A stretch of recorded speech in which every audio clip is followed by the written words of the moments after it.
क्या माधवी बुच और अडानी ग्रुप के बीच साठगांठ है? क्योंकि हिंडनबर्ग ने अपनी रिपोर्ट में इस बात का दावा किया है। हिंडनबर्ग के दावे के बाद हर तरफ माधवी बुच की चर्चा हो रही है। लोग जानना चाहते हैं कि आखिर माधवी बुच कौन है। वहीं विपक्ष भी माधवी बुच के बहाने सरकार पर हमला बोल रही है। दरअसल माधवी बुच जानी मानी नाम है, बिजनेस के सेक्टर में एक बड़ी नाम है और सेबी चीफ बनने वाली वो पहली महिला है। और जिस तरह से सेबी में उन्होंने काम किया है वो काफी सुर्खियों में रही हैं। वहीं अब हिंडनबर्ग की रिपोर्ट आने के बाद एक बार वो विवादों में घिर गई हैं। ऐसे में एक बड़ा सवाल यही उठता है कि आखिर माधवी बुच कौन है और विवादों में क्यों घिर गई? क्यों हिंडनबर्ग ने उन पर निशाना बनाया? क्यों हिंडनबर्ग ने सेबी चीफ माधवी बुच को टारगेट किया? ये बहुत सारे सवाल हैं, लेकिन इन सवालों के बीच में एक बड़ा सवाल यही है कि आखिर माधवी बुच कौन है। तो चलिए आपको बताते हैं कि सेबी चीफ माधवी बुच कौन है।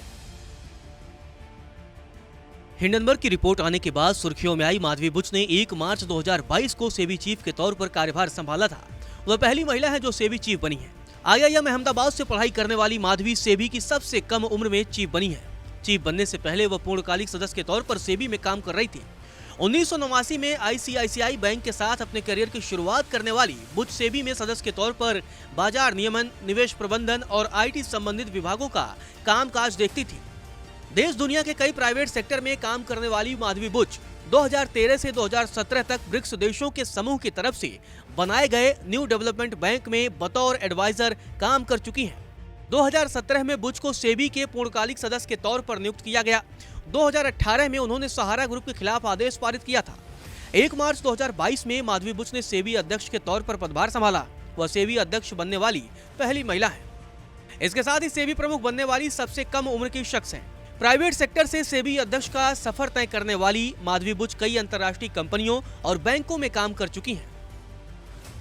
1966 में जन्मी माधवी बुच की शुरुआती पढ़ाई दिल्ली और मुंबई से हुई है। दिल्ली विश्वविद्यालय के सेंट स्टीफेंस कॉलेज से उन्होंने मैथ्स में ग्रेजुएशन किया।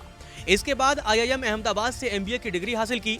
पढ़ाई करने के बाद उन्होंने 1989 में ICICI बैंक के साथ अपने करियर की शुरुआत की।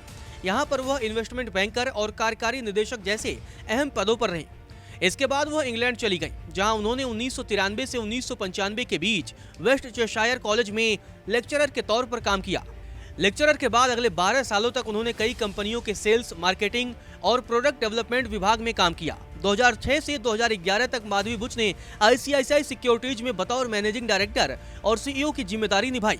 2011 में माधवी बुच सिंगापुर चली गई। यहां उन्होंने ग्रेटर पैसिफिक कैपिटल LLP में बड़ी जिम्मेदारी निभाई। 2013 से 2017 तक उन्होंने न्यू डेवलपमेंट बैंक में बतौर सलाहकार काम किया। इसके बाद 2017 में उन्हें सेबी में पूर्णकालिक सदस्य के तौर पर काम करना शुरू किया।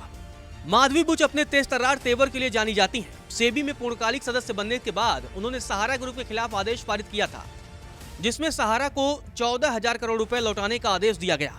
वहीं माधवी बुच के पति धवल बुच की बात की जाए तो वह एक अनुभवी बिजनेसमैन हैं और ब्लैक स्टोन और अल्वारेज एंड मार्शल में सीनियर एडवाइजर के तौर पर काम कर रहे हैं। 1984 में IIT दिल्ली से मैकेनिकल इंजीनियरिंग की डिग्री हासिल करने वाले धवल बुच गिल्डन के बोर्ड में गैर कार्यकारी निदेशक के तौर पर भी काम कर रहे हैं।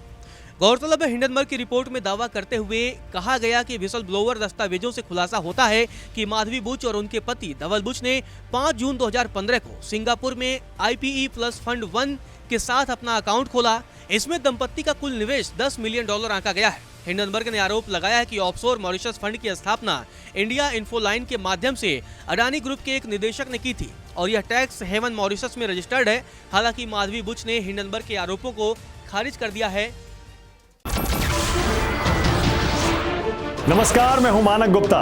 अगर आपको हमारा ये वीडियो पसंद आया हो तो इसे लाइक और शेयर जरूर करें और हाँ, हमें सब्सक्राइब और फॉलो करना ना भूलें ताकि आप देश और दुनिया की कोई खबर मिस ना करें। तो जुड़े रहिए हमारे साथ और देखते रहिए न्यूज़ 24।